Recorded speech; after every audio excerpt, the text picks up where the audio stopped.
सो good morning dear students. आज हम करेंगे एक्सरसाइज 11.1 का क्वेश्चन नंबर 2। और देखिए बहुत ही इंटरेस्टिंग क्वेश्चन है ये। Find the area of the quadrant. यहाँ पे आपने एरिया किसका निकालना है? क्वाड्रेंट का एरिया निकालना है, ठीक है। और हमें उसका सरकमफ्रेंस जो है वो दे रखा है। एक सर्कल का जो सरकमफ्रेंस है वो हमें दे रखा है, ठीक है। तो देखिए क्वाड्रेंट क्या होता है आपके पास। जैसे मान लीजिए ये मेरे पास कोई सर्कल है, दिस इज माई सर्कल, ठीक है। और इस सर्कल को अगर मैं ऐसे 4 पार्ट्स में डिवाइड कर दूं,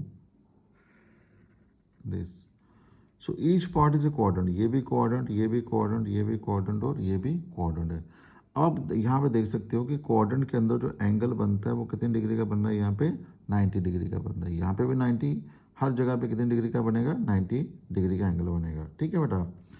और अगर आप इसको ध्यान से देखो तो ये क्वाड्रेंट है क्या? ये क्वाड्रेंट बेसिकली एक सेक्टर ही है सर्कल का। देखिए ये सेंटर आ गया और ये क्या आ गया? इसके रेडियस, ठीक है। और ये क्या आ गया? इसकी आर्क। तो ये क्या बन गया? इसका एक सेक्टर ही बन गया, ठीक है। तो क्वाड्रेंट का मतलब क्या हो गया? Sector of circle. लेकिन यहाँ पे एंगल जो है वो कितने डिग्री का रहेगा? 90 डिग्री का रहेगा बेटा। यानी कि हमारा जो थीटा है वो 90 डिग्री का यहाँ पे रहेगा, वो कि यहाँ पे दिया नहीं है हमें, ठीक है। तो ये हमें खुद से पता होना चाहिए कि क्वाड्रेंट के अंदर जो एंगल होता है वो 90 डिग्री का बनता है, ठीक है बेटा। चलिए इसको सॉल्व करते हैं। सॉल्यूशन देखिए, आपको सरकमफ्रेंस इसका दे रखा है। तो circumference of circle, circumference of circle का फॉर्मूला क्या होता है बेटा? 2πr। लेकिन यहाँ पे हमें कितना दे रखा है? 22 सेंटीमीटर, ठीक है। अब लगाइए यहाँ पे फॉर्मूला। तो सरकमफ्रेंस ऑफ सर्कल का फॉर्मूला क्या हो गया? 2πr, 2πr which is equal to 22, ठीक है। अब रेडियस यहाँ पे दे रखा है? नहीं दे रखा, तो हमें रेडियस पहले निकालना पड़ेगा यहाँ पे। अब देखिए यहाँ पे कितना आ जाएगा? 22 पाई की वैल्यू इस्तेमाल कीजिए, 22/7 इंटू क्या आ जाएगा? r which is equal to 22, ठीक है। नो, ये कितना हो जाएगा? 44 अपान में 7 into r which is equal to 22, ठीक है। दिस इम्प्लाइज दैट यहाँ से मेरा r कितना आ जाएगा बेटा? r is equal to 22। अब ये 44/7 है, ठीक है। इसको आपने इधर शिफ्ट करना है, तो ये इधर जाके क्या हो जाएगा? इसका रेसिप्रोकल आ जाएगा। तो रेसिप्रोकल का मतलब क्या हो गया? 44/7 का रेसिप्रोकल क्या हो गया? 7/44। अब देखो 21, 22 2 का कितना होता है? 44 ही होता है, तो इसी तरह डायरेक्ट ही कट जाएगा ये। तो ये मेरे पास r कितना आ जाएगा? r आ जाएगा 7/2 सेंटीमीटर, क्योंकि सरकमफ्रेंस आपको सेंटीमीटर में दे रखा है। अब सेंटीमीटर में ही इसके आगे कहानी चलेगी। तो r मेरे पास आ गया कितना? 7/2। आपने निकालना क्या है? Area of quadrant. आपने निकालना क्या है? Area of quadrant. So now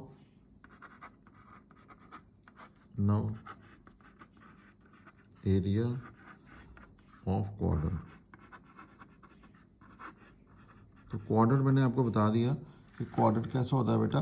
एक सेक्टर की तरह ही होता है। तो इसका मतलब एरिया ऑफ सेक्टर ही हमने निकालना है। So this is equal to क्या आ जाएगा? Area of sector.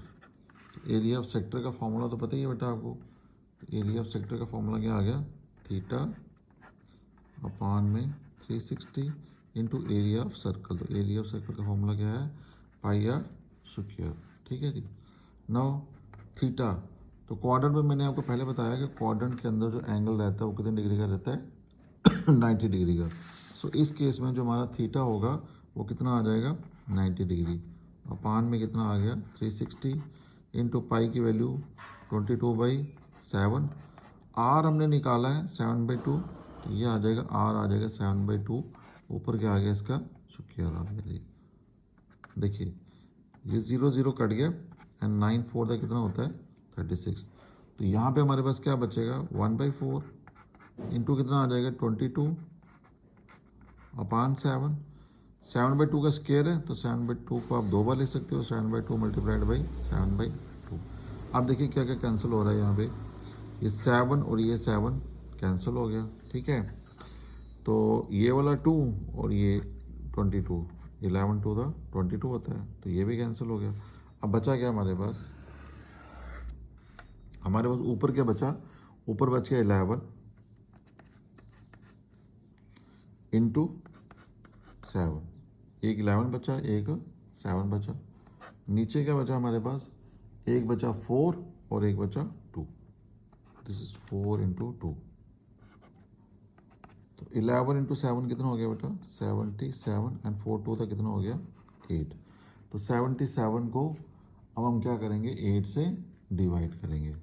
तो ये आप खुद भी कर सकते हो बेटा, लेकिन चलिए 77 को अगर हम 8 से डिवाइड करते हैं तो 8 9 तक कितना हो गया हमारे पास, 72। तो कितना बचा, 5, यहाँ पॉइंट लगा लीजिए, 0, ठीक है। देन आ जाएगा 8 6 था 48, एंड 2 बचा हमारे पास, तो 0 लगा लीजिए। 8 2 था कितना हो जाएगा, 16। ये डिवाइड ही हो गया बेटा पूरा, ये 4 आ गया, ये 0 आ गया, तो 8 5 का कितना हो गया, 40 हमारे पास।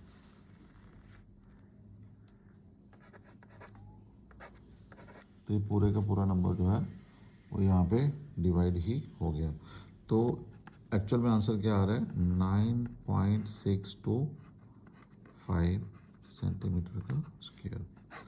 सो this is how to find the area of a quadrant. कोई भी क्वाड्रेंट अगर आपको दिया हो तो उसका एरिया आपने कैसे निकालना है, ठीक है। So this is very important question बेटा, बहुत बार एग्जाम में ये पूछा जाता है, तो ध्यान रखिए कि क्वाड्रेंट का एरिया कैसे निकाला जाता है। Hope you like the video बेटा, please subscribe and share with your friends. Thank you very much.